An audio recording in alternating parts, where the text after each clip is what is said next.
আসসালামু আলাইকুম প্রিয় শিক্ষার্থীরা, কেমন আছো তোমরা? আশা করি ভালো আছো। আমি আজকে বিজ্ঞানের আরেকটি ক্লাস নিয়ে তোমাদের সামনে উপস্থিত হয়েছি। প্রথমে আমি পরিচয়টা দিয়ে দিচ্ছি। আমি আলিয়া বেগম, সহকারী শিক্ষক বিজ্ঞান, সালেজহর সিটি কর্পোরেশন উচ্চ বিদ্যালয়, জামালখান, চট্টগ্রাম। আমাদের আজকের পাঠ শ্রেণী সপ্তম, বিষয় বিজ্ঞান, অধ্যায় 2, পাঠ 3 থেকে 5। শিক্ষার্থীরা, গত ক্লাসে আমরা কোষ নিয়ে আলোচনা করেছিলাম। তোমরা নিশ্চয় তোমাদের মনে আছে, আমরা জেনেছিলাম যে জীবদেহ মাত্রই কোষ দ্বারা গঠিত। একটি কোষে কী কী অঙ্গাণু থাকে তাও আমরা আলোচনা করেছিলাম, এবং একটু উদ্ভিদ কোষের গঠন নিয়ে আমরা আলোচনা করেছিলাম। আজ আমরা কোষের সাইটোপ্লাজমে যে কোষ অঙ্গাণুগুলো থাকে সেগুলোর গঠন ও কাজ সম্পর্কে জানব। এই পাঠ শেষে তোমরা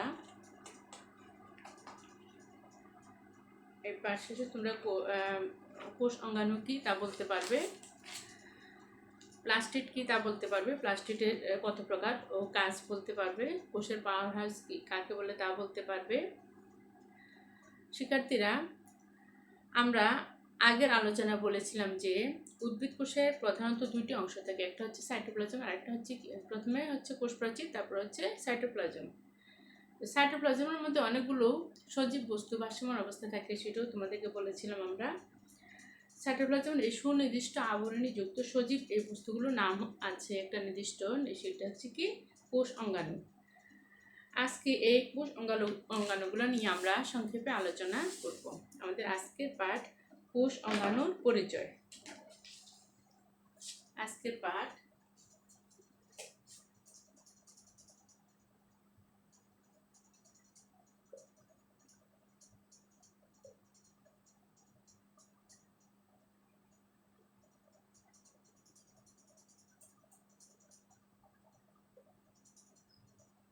কোষ অঙ্গাণুর পরিচয়।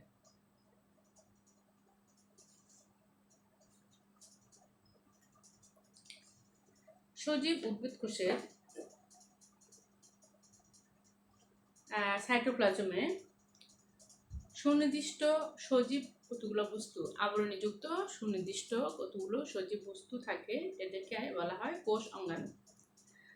সেই কোষ অঙ্গাণুগুলো আমরা গত সপ্তাহে আমরা নামগুলা তোমাদেরকে একটু আলোচনা করেছিলাম যে কোষাণুগুলো কি প্লাস্টিড, পলজি বস্তু, মাইটোকন্ড্রিয়া, নিউক্লিয়াস, কোষ গহ্বর ইত্যাদি। ঠিক আছে, এগুলো আমরা এখন একটু বিস্তারিত আলোচনা করব।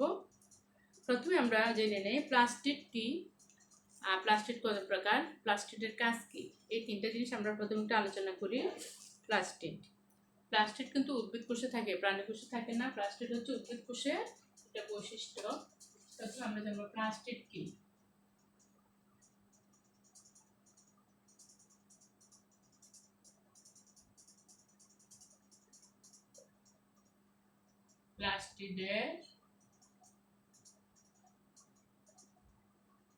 প্লাস্টিড কত প্রকার?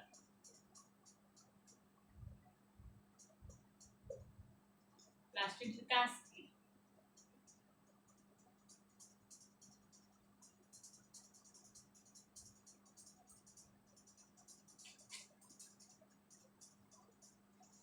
প্লাস্টিড কি? প্লাস্টিড আমরা কোথায় দেখেছিলাম মনে আছে নিশ্চয়ই? উদ্ভিদ কোষে আছে। সজীব উদ্ভিদ কোষের সাইটোপ্লাজমে বর্ণহীন এবং অথবা বর্ণযুক্ত গোলাকার বা ডিম্বাকার অঙ্গাণুগুলোকে প্লাস্টিড বলে। সাধারণত প্রাণী কোষে প্লাস্টিড নেই। এই অঙ্গাণুটি উদ্ভিদ কোষের এক অনন্য বৈশিষ্ট্য। প্লাস্টিড উদ্ভিদের খাদ্য সংশ্লেষে, বর্ণগঠন এবং খাদ্য সঞ্চয়ে মুখ্য ভূমিকা গ্রহণ করে। রঞ্জক পদার্থের উপস্থিতি ও অনুপস্থিতির উপর নির্ভর করে প্লাস্টিডকে প্রধানত দুই ভাগে ভাগ করা হয়েছে, ক্রোমোপ্লাস্টিড ও বা বর্ণযুক্ত প্লাস্টিড, আর হচ্ছে লিউকোপ্লাস্টিড বা বর্ণহীন প্লাস্টিড। তাহলে প্লাস্টিড কয় প্রকার? প্লাস্টিড কি? প্লাস্টিড হচ্ছে কি সজীব উদ্ভিদ কোষের সাইটোপ্লাজমে বর্ণহীন অথবা বর্ণযুক্ত গোলাকার বা ডিম্বাকার অঙ্গাণুগুলোকে প্লাস্টিড বলে। আচ্ছা, তাহলে প্লাস্টিড আমরা জানলাম। প্লাস্টিড কি আমরা জানলাম। প্লাস্টিড কি সজীব উদ্ভিদ কোষের সাইটোপ্লাজমে বর্ণহীন অথবা বর্ণযুক্ত গোলাকার বা ডিম্বাকার অঙ্গাণুকে প্লাস্টিড বলে। প্লাস্টিড কত প্রকার? প্লাস্টিড প্রধানত দুই প্রকার, একটা হচ্ছে ক্রোমোপ্লাস্টিড আর একটা হচ্ছে লিউকোপ্লাস্টিড। হ্যাঁ, ক্রোমোপ্লাস্টিড আবার দুই প্রকার আছে, সেটা হচ্ছে ক্লোরোপ্লাস্ট আর ক্রোমোপ্লাস্ট, ক্রোমোপ্লাস্টিড বা বর্ণযুক্ত প্লাস্টিড, আর হচ্ছে কি লিউকোপ্লাস্টিড বা বর্ণহীন প্লাস্টিড। ক্রোমোপ্লাস্টিডে বর্ণযুক্ত আর লিউকোপ্লাস্টিড হচ্ছে বর্ণহীন। ক্রোমোপ্লাস্টিড আবার দুই প্রকার, একটা হচ্ছে ক্লোরোপ্লাস্ট আর একটা হচ্ছে ক্রোমোপ্লাস্ট, ঠিক আছে। তো এদের মধ্যে তিনটি অংশ পরিলক্ষিত হয়, সেটা যেহেতু আমরা এখানে চিত্রটা আমরা আনতে পারি নাই, তো সে তিনটা আবরণীর নাম তোমরা একটু জেনে রাখো, পরবর্তী ক্লাসে তোমরা বিস্তারিত জানতে পারবে। তো তিনটি অংশ হচ্ছে আবরণী, স্ট্রোমা আর হচ্ছে গ্রানা। প্লাস্টিডের মধ্যে ক্লোরোপ্লাস্ট সবুজ বর্ণের ক্লোরোফিল নামক রঞ্জক পদার্থ থাকায় সবুজ বর্ণ ধারণ করে। ক্লোরোপ্লাস্টে কি থাকে? সবুজ বর্ণকণিকা থাকায় ক্লোরোপ্লাস্ট সবুজ বর্ণকণিকা থাকায় সবুজ রং ধারণ করে আর সালোক সংশ্লেষণে সহায়তা করে। এর মধ্যে ক্লোরোপ্লাস্ট যেহেতু সবুজ বর্ণ আছে, সুতরাং এটা কি করে? সালোক সংশ্লেষণে অংশগ্রহণ করে। আর ক্রোমোপ্লাস্ট কেমন? ক্রোমোপ্লাস্টের কাজ কি? ক্রোমোপ্লাস্ট হচ্ছে রঙিন প্লাস্টিক, ঠিক আছে। তো ক্রোমোপ্লাস্টের কাজ কি? ফুলের পাপড়ি ও ফলের ত্বকে বিভিন্ন বর্ণ বৈচিত্র্য সৃষ্টি করে কে? ক্রোমোপ্লাস্ট। প্লাস্টিকের তাহলে কাজ আমরা জানলাম। প্লাস্টিক প্রথমে আমরা জানলাম প্লাস্টিক হচ্ছে দুই প্রকার, একটা হচ্ছে ক্রোমোপ্লাস্ট আর হচ্ছে ক্রোমোপ্লাস্টিড আর হচ্ছে লিউকোপ্লাস্টিড। ক্রোমোপ্লাস্টিড হচ্ছে বর্ণযুক্ত আর লিউকোপ্লাস্টিড বর্ণহীন। ক্রোমোপ্লাস্টিড আবার দুই প্রকার, একটা হচ্ছে ক্লোরোপ্লাস্ট আর হচ্ছে ক্রোমোপ্লাস্ট। ক্লোরোপ্লাস্টের সবুজ বর্ণকণিকা ধারণ করায় এটা কি করে? খাদ্য উৎপাদনে সহায়তা করে বা সালোক সংশ্লেষণে সহায়তা করে। আর ক্রোমোপ্লাস্ট কি করে? ফুলের পাপড়ি ও ফলের ত্বকে বিভিন্ন বর্ণ বৈচিত্র্য সৃষ্টি করে। সবুজ ফল পাকার সময় ক্লোরোপ্লাস্ট ক্রোমোপ্লাস্টে রূপান্তরিত হয়ে বর্ণ বৈচিত্র্য সৃষ্টি করে। টমেটোর যে লাল টকটকে রং তোমরা দেখতে পাও, তা এই ক্রোমোপ্লাস্টের কারণে হয়ে থাকে। এবং ক্রোমোপ্লাস্টে কি থাকে? লাইকেন নামক একটা বর্ণকণিকা থাকে। ক্রোমোপ্লাস্টে কি থাকে? লাইকোপেন নামক রঞ্জক পদার্থ থাকে। রঞ্জক পদার্থ বা বর্ণকণিকা, লাইকোপেন নামক একটা বর্ণকণিকা বা রঞ্জক থাকে ক্রোমোপ্লাস্টের মধ্যে। এই কারণে কি হয়? টমেটোর রংটা কি হয়? লাল টকটকে হয়ে যায়। আচ্ছা, ক্রোমোপ্লাস্টে লাল, কমলা ও হলুদ বর্ণের ক্যারোটিনয়েড নামক রঞ্জক পদার্থ থাকে। তাহলে ক্রোমোপ্লাস্টে কি থাকে? লাল, কমলা ও হলুদ বর্ণের ক্যারোটিনয়েড, এই তিনটি বর্ণকণিকা থাকে কোথায়? ক্রোমোপ্লাস্টে। তাহলে ক্রোমোপ্লাস্টের কাজ কি? ক্রোমোপ্লাস্টের কাজ হচ্ছে উদ্ভিদের যেসব অংশে আলো পৌঁছায় না সেসব অংশের কোষের লিউকোপ্লাস্টিড তাহলে কোথায় থাকে? লিউকোপ্লাস্টিড হচ্ছে যেসব অঙ্গে উদ্ভিদের যেসব অংশে সূর্যের আলো পৌঁছায় না সেখানে কি থাকে? লিউকোপ্লাস্টিড থাকে। লিউকোপ্লাস্টিড হচ্ছে বর্ণহীন একটা উপাদান, বর্ণহীন। লিউকোপ্লাস্টিড কেমন? লিউকোপ্লাস্টিড রং হচ্ছে বর্ণহীন। যেসব মূলের কোষে সূর্যালোক পৌঁছায় না, আচ্ছা, সূর্যালোকের প্রভাবে এই প্লাস্টিকগুলো রূপান্তরিত হয়ে ক্লোরোপ্লাস্টে পরিণত হয়। আচ্ছা, সূর্যের আলোক না থাকলে এরা হয় লিউকোপ্লাস্টিড, যখন সূর্যের আলো পড়ে তখন এরা আবার ক্লোরোপ্লাস্টিডে রূপান্তরিত হয়ে যায়। আচ্ছা, তোমরা তোমাদের আশেপাশে কখনো দেখবা যে সবুজ দুর্বাঘাস যদি কখনো অনেক দিন মনে করে ইট চাপা পড়ে আছে, ইটটা যখন সরিয়ে নিবা দেখবা যে দুর্বাঘাসের সবুজ রংটা আর থাকছে না। আবার ইটটা সরিয়ে ফেলার পর কিছুদিন পরে দেখবা দুর্বাঘাস আবার সূর্যের আলো পেয়ে সবুজ হয়ে উঠছে। তাহলে দেখো আচ্ছা, এতে প্রমাণিত হয় যে এক ধরনের প্লাস্টিক রূপান্তরিত হয়ে অন্য প্লাস্টিকে পরিণত হয়। এক প্লাস্টিক রূপান্তরিত হয়ে অন্য প্লাস্টিকেও পরিণত হতে পারে, ঠিক আছে। তো প্লাস্টিক সম্পর্কে মোটামুটি আমরা জানলাম। এখন আমরা জানবো মাইটোকন্ড্রিয়া, পাওয়ার হাউস। মাইটোকন্ড্রিয়াকে কি বলা হয়? কোষের পাওয়ার হাউস বলা হয়। কেন পাওয়ার হাউস বলা হয় সেটা আমরা একটু জানবো, ঠিক আছে। মাইটোকন্ড্রিয়া কি? প্রথমে আমরা জেনে নিই মাইটোকন্ড্রিয়া কি। সজীব উদ্ভিদ ও প্রাণী কোষের সাইটোপ্লাজমে বিক্ষিপ্তভাবে ছড়িয়ে থাকা ছোট ছোট দণ্ডাকার অঙ্গাণুকে মাইটোকন্ড্রিয়া বলে। তোমরা এখানে দেখো মাইটোকন্ড্রিয়াটা একটা জুতার ছবির মতো দেখা যাচ্ছে, এটা একটা মাইটোকন্ড্রিয়া। হ্যাঁ, তারপরে আবার তোমাদের এখানেও আছে মাইটোকন্ড্রিয়া, এই দেখো মাইটোকন্ড্রিয়া। এগুলা একটু জুতার মতো, ভিতরে ভাঁজ আছে। আচ্ছা, তো সজীব উদ্ভিদ প্রাণীকোষের সাইটোপ্লাজম বিক্ষিপ্তভাবে ছড়িয়ে থাকা ছোট ছোট দণ্ডাকার অঙ্গগুলোকে মাইটোকন্ড্রিয়া বলে। প্রতিটি মাইটোকন্ড্রিয়ন দ্বিস্তর পর্দা দ্বারা আবৃত থাকে। দ্বিস্তর বিশিষ্ট পর্দা দ্বারা মাইটোকন্ড্রিয়া আবৃত থাকে। কেমন এটা? মাইটোকন্ড্রিয়াটা এভাবে, এখানে দুইটা স্তর থাকে।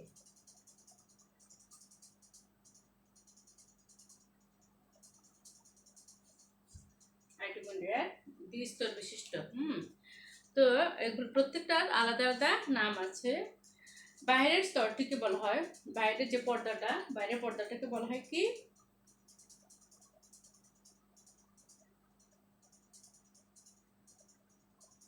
বাইরের পর্দা। আচ্ছা, বাইরের পর্দাটা কে বলা হয়?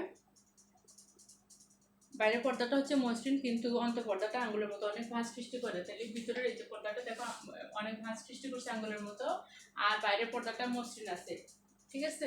ভিতরটা ভাঁজ সৃষ্টি করছে, এঁকে বেঁকে গিয়ে আঙ্গুলের মতো ভাঁজ সৃষ্টি করছে, এদেরকে বলা হয় ক্রিস্টি। তাহলে ক্রিস্টি কোনটাকে বলে?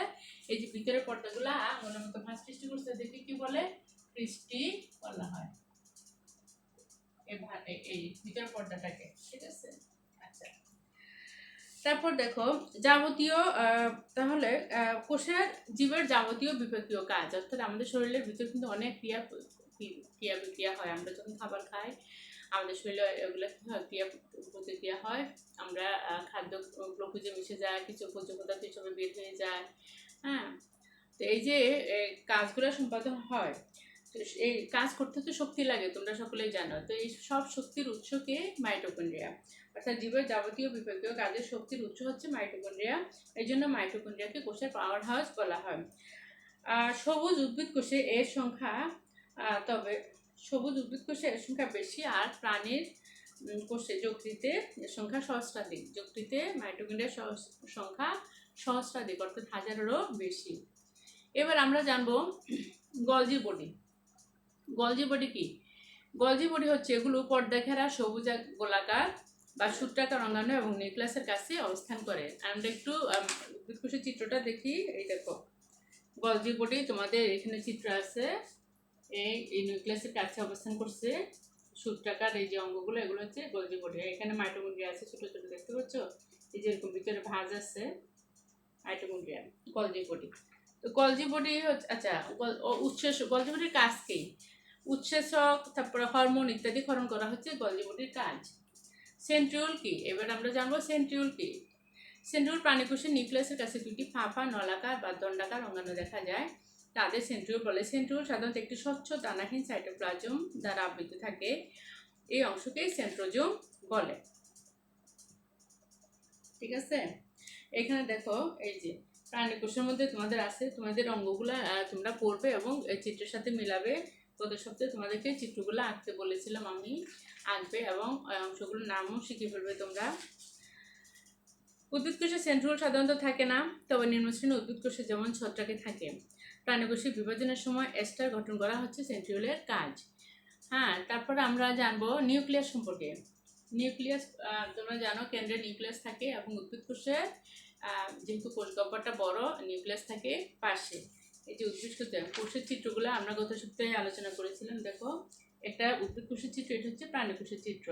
এখানে দেখো মাঝখানে কোষ গহ্বরটা অনেক বড় হওয়াতে নিউক্লিয়াসটা পাশে অবস্থান করছে, আর প্রাণী কোষের নিউক্লিয়াস কেন্দ্রে থাকে, ঠিক আছে? নিউক্লিয়াসও আবার কতগুলো অংশ নিয়ে গঠিত। দেখো প্রোটোপ্লাজম, নিউক্লিয়াস কি? প্রোটোপ্লাজমে পর্দা দিয়ে বেষ্টিত সর্বাপেক্ষা ঘন বস্তুকে নিউক্লিয়াস বলে। দেখো নিউক্লিয়াসের চিত্রটা দেখো। হ্যাঁ, পর্দা বেষ্টিত ঘন বস্তুটাকে বলে নিউক্লিয়াস। নিউক্লিয়াসের চিত্রটা একটু আঁকলে বুঝতে সুবিধা হবে।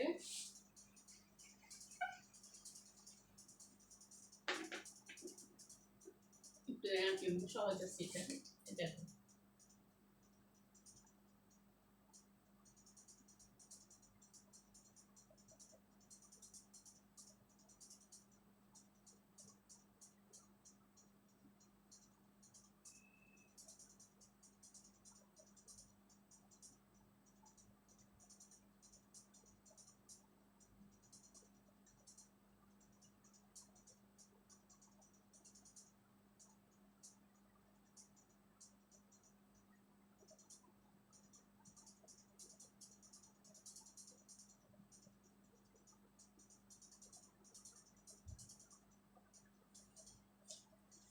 এটা একটা নিউক্লিয়াসের চিত্র, পর্দা বেষ্টিত। বাইরেরটাকে আমরা বলবো কি নিউক্লিয়ার মেমব্রেন। এটা কি নিউক্লিয়ার মেমব্রেন। নিউক্লিয়ার মেমব্রেন এই যে শীতের মাঝখানে ফাঁকা আছে ওগুলোকে বলে নিউক্লিয়ার রন্ধ্র।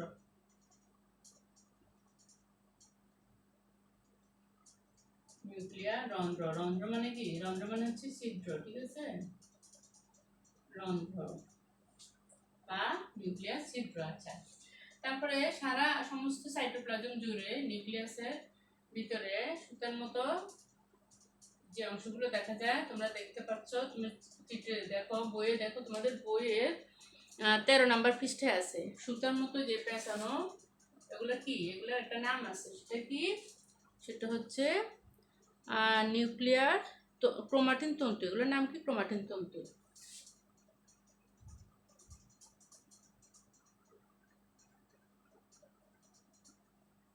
আচ্ছা, তারপর দেখো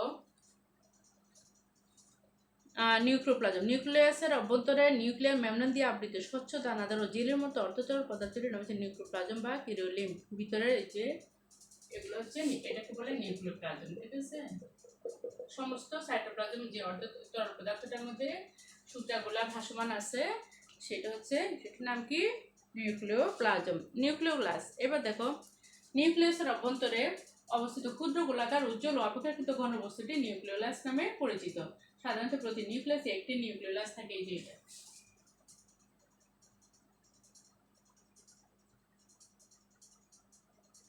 এটা হচ্ছে, এটাকে কি বলে? Nucleolus.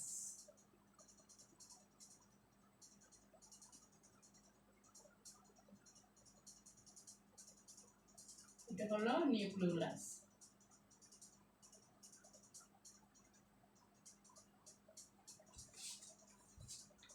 Nuclear membrane, nucleolus, nuclear রন্ধ্র, ক্রোমাটিন তন্তু, আর আছে কি? এখন দেখো, তাহলে আমরা একটু দেখি আবার প্রথম থেকে। দেখো, প্রতিটি নিউক্লিয়াস 4টি অংশের সমন্বয়ে গঠিত। নিউক্লিয়ার মেমব্রেন বা নিউক্লিয়ার পর্দা।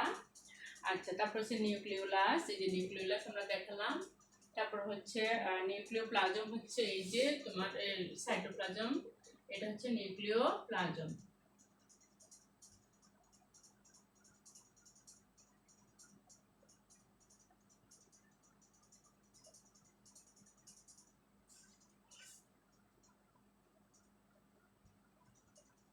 নিউক্লিওপ্লাজম, ঠিক আছে?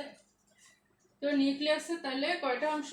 4টা অংশ। একটা হচ্ছে নিউক্লিয়ার মেমব্রেন বা নিউক্লিয়ার পর্দা, নিউক্লিওলাস, নিউক্লিওজালিকা বা এই যে ক্রোমাটিন তন্তু, তারপর হচ্ছে কি নিউক্লিয়ার রন্ধ্র, তারপর হচ্ছে নিউক্লিওপ্লাজম, ঠিক আছে? এই 4টি অংশ নিয়ে নিউক্লিয়াস গঠিত। নিউক্লিয়াস পর্দাটা কোনটা আমরা বলছি? যে বাইরের স্তরটা সজীব ও দ্বিস্তর বিশিষ্ট পর্দা দিয়ে, যে দ্বিস্তর বিশিষ্ট পর্দা, এটাকে বলে নিউক্লিয়ার মেমব্রেন, ঠিক আছে? আচ্ছা, নিউক্লিয়ার পর্দা বা নিউক্লিয়ার পর্দায় অসংখ্য ছিদ্র থাকে, এই যে ছিদ্র, এগুলো বলে নিউক্লিয়ার রন্ধ্র, ঠিক আছে?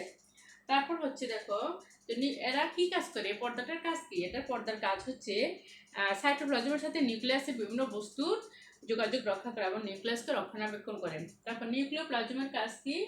নিউক্লিয়াসের অভ্যন্তরে নিউক্লিয়ার মেমব্রেন দিয়ে আবৃত স্বচ্ছ দানাদার ও জেলের মতো অর্ধতরল পদার্থটির নাম হচ্ছে নিউক্লিওপ্লাজম বা কেরিওলিম। এটি নিউক্লিওলাস ও ক্রোমোজোমের মাতৃকা বা ধারক হিসাবে কাজ করে এবং নিউক্লিয়াসের জৈবনিক কার্যাবলী নিয়ন্ত্রণ করে। কি করে এটা? এটা নিউক্লিওলাস কি করে? নিউক্লিওলাস ও ক্রোমোজোমের মাতৃকা বা ধারক হিসাবে কাজ করে এবং নিউক্লিয়াসের জৈবনিক কার্যাবলী নিয়ন্ত্রণ করে। আর নিউক্লিওলাস কি করে? নিউক্লিওলাস হচ্ছে নিউক্লিয়াসের অভ্যন্তরে অবস্থিত ক্ষুদ্র গোলাকার উজ্জ্বল ও অপেক্ষাকৃত ঘন বস্তুটি হচ্ছে যেটা, ঘন বস্তুটি কি? নিউক্লিওলাস নামে পরিচিত। সাধারণত এটি প্রতি নিউক্লিয়াসে একটি করে নিউক্লিওলাস থাকে। নিউক্লিওজালিকা বা ক্রোমাটিন তন্তু। নিউক্লিওজালিকা বা ক্রোমাটিন তন্তু, দেখো এটাকে নিউক্লিওজালিকাও বলা হয়। নিউক্লিওজালিকা কেমন? ভাসমান অবস্থায় পেঁচানো সুতার মতো, দেখো পেঁচানো সুতার মতো গঠনটি নিউক্লিওজালিকা বা ক্রোমাটিন জালিকা নামে পরিচিত। কোষ বিভাজনের সময় তন্তুময় গঠনটি কতগুলো টুকরায় পৃথক হয়ে যায়। প্রতিটি টুকরাকে ক্রোমোজোম বলা হয়। এই ক্রোমোজোম নিয়ে তোমরা পরবর্তী শ্রেণীতে আরো বিস্তারিত জানতে পারবে। যাই হোক, আজকের আলোচনায় আমরা মোটামুটি কোষ অঙ্গাণু সম্পর্কে কিছুটা ধারণা তোমাদেরকে দিতে পেরেছি আমার মনে হচ্ছে। তো আজ তোমাদের তোমাদের মূল্যায়নের জন্য কিছু প্রশ্ন আমি তোমাদেরকে বলছি, দেখো। যেমন তোমরা দেখি তোমাদের মনে আছে কি না, তোমরা বলো তো প্লাস্টিড কত প্রকার? তোমরা মনে করে নিশ্চয়ই মনে করতে পারছো যে প্লাস্টিড হচ্ছে 2 প্রকার। একটা হচ্ছে কি লিউকোপ্লাস্টিড, আর একটা ক্রোমোপ্লাস্টিড। আচ্ছা, এবার বলো তো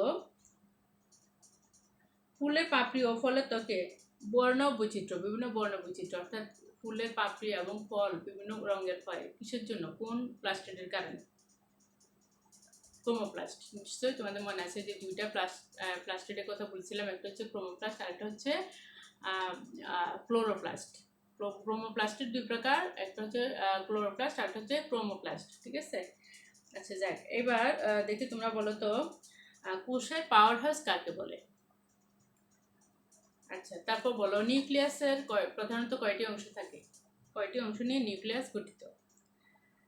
যাক, এখন তোমরা তোমরা একটু মনে করবে এবং এই উত্তরগুলো খাতায় লিখে রাখবে। তারপর বাড়ির কাজ হিসাবে তোমাদেরকে আমি যেটা দিচ্ছি সেটা হচ্ছে নিউক্লিয়াসের বিভিন্ন অংশ চিহ্নিত করো। একটা চিত্র এঁকে নিউক্লিয়াসের বিভিন্ন অংশ চিহ্নিত করো। এই বাড়ির কাজটা আমি দিয়ে দিচ্ছি তোমাদেরকে।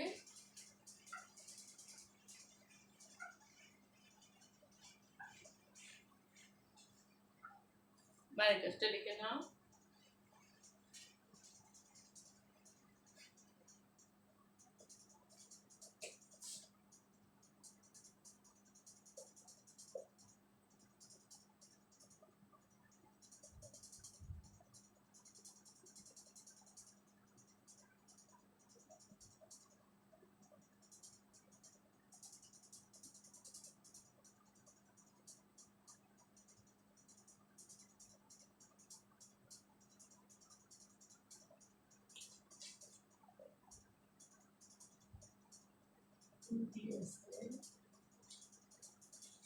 বিভিন্ন অংশ চিহ্নিত করো।